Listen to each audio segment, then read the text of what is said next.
আসসালামু আলাইকুম রহমতুল্লাহ।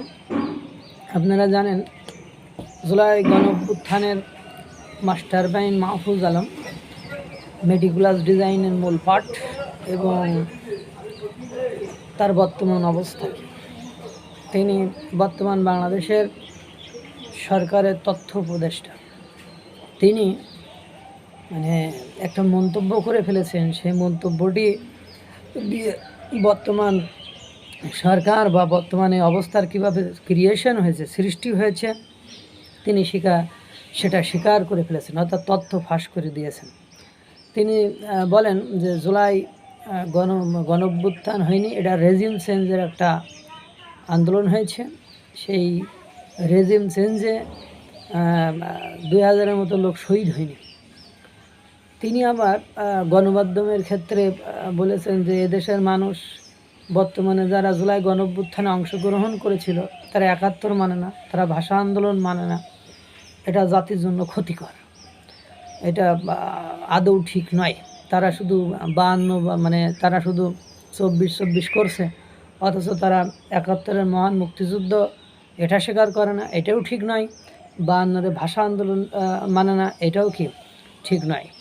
এরপরে তিনি আরও বেশ কিছু কথা বলেছেন যে যদি এটা রেজিম চেঞ্জের আন্দোলন, এটাই তিনি বলেছেন। সেটা এখন আমরা হাড়ে দেখতে পাচ্ছি। অর্থাৎ ডক্টর মোহাম্মদ ইউনূস সরকার ক্ষমতায় আসার পরে বাংলাদেশের মানুষ যে আকাঙ্ক্ষা নিয়ে ডক্টর মোহাম্মদ ইউনূসকে বসিয়েছিল, এবং সবচেয়ে বড় আশ্চর্যজনক কথা, ডক্টর মোহাম্মদ ইউনূসের কিন্তু জুলাই গণঅভ্যুত্থানে কোনো অংশগ্রহণ ছিল না। অর্থাৎ জুলাই গণঅভ্যুত্থানে তার কোনো পার্টিসিপেশন ছিল না, বা সেই ধরনের কোনো ভূমিকা কিন্তু তিনি রাখেননি।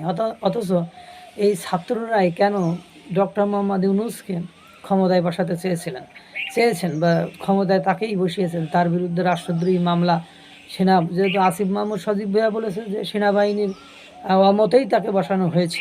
তাহলে এখন ঘটনা হলো সেখানে তো কনফ্লিক্ট আছে, প্রথম থেকেই তর্ক বিতর্ক লেগেই আছে, তারপরেও বসাইছি। এখন আমরা সেটা দেখতে পাচ্ছি যে মানবিক করিডোর দেওয়ার নাম করে আমাদের মায়ানমারের কিছু অংশ, মিজোরাম এবং বাংলাদেশের চট্টগ্রাম কক্সবাজার অঞ্চলটাকে নিয়ে মার্কিন যুক্তরাষ্ট্রের একটা যে ইহুদি রাষ্ট্র গঠনের যে একটা পরিকল্পনা ছিল, সেই পরিকল্পনা, সেই বিষয়টিকে বাস্তবায়ন করার জন্যই ওয়েল ডিজাইন, মেটিকুলাস ডিজাইন এগুলো করেই রেজিম চেঞ্জ করছে। আর রেজিম চেঞ্জে তারাই প্রথম যে জানেন আপনারা, ঢাকা বিশ্ববিদ্যালয়ে প্রথম যে 2 জন ব্যক্তি শহীদের কথা বলা হয়, তারা কিন্তু শহীদই হয়নি, তারা কিন্তু মারাই যায়নি। পরবর্তীতে তারাই মিডিয়ার সামনে এসে বলেছে। পরবর্তীতে আপনারা সব কিছু দেখছেন যে কি ঘটছে না ঘটছে। এখন মাহফুজ আলম এসে বলতেছে এটা গণঅভ্যুত্থান হয়নি বা বিপ্লব হয় নাই, এটা রেজিম চেঞ্জের আন্দোলন হয়েছে। আমরা সেই রেজিম চেঞ্জের আন্দোলনে অংশগ্রহণ করেছে, এখানে 2000 লোক শহীদ হয়নি। সেখানে তো 2000 লোক শহীদ হয়ই নাই, কারণ বাংলাদেশ সরকারি হিসাব অনুযায়ী 835 জন না 65 জন না 15 জন এরকম একটা নথিপত্র সরকারি হিসাবে দেখানো হয়েছে। অপরদিকে আপনারা দেখেছেন যে জাতিসংঘ মানবাধিকার কমিশন তারা 1400-র কথা বলেছে, কিন্তু কথা হলো এই 1400-র ক্ষেত্রে কতজন পুলিশ, কতজন আগে মারা গিয়েছে, জুলাই গণঅভ্যুত্থানের পরে কতজন লোক মারা গিয়েছে, আওয়ামী লীগের কতজন মারা গিয়েছে, এভাবে কিন্তু তারা আইডেন্টিফাই করেনি। তারা শুধু জাস্ট এটুকু বলেছে যে এতগুলো লোক মারা গিয়েছে। এবং জাতিসংঘ মানবাধিকার কমিশন আর একটা কথা বলেছে যে এটার সত্যতা যাচাই করার জন্য আরও ক্রিটিক্যালি, আরও জটিলভাবে, আরও অথেন্টিক কর্তৃপক্ষের কাছে যেতে হবে, তাহলে এটার সত্যতা যাচাই করা যাবে। তাহলে এখন কি বোঝা গেল যে জুলাই গণঅভ্যুত্থান এটা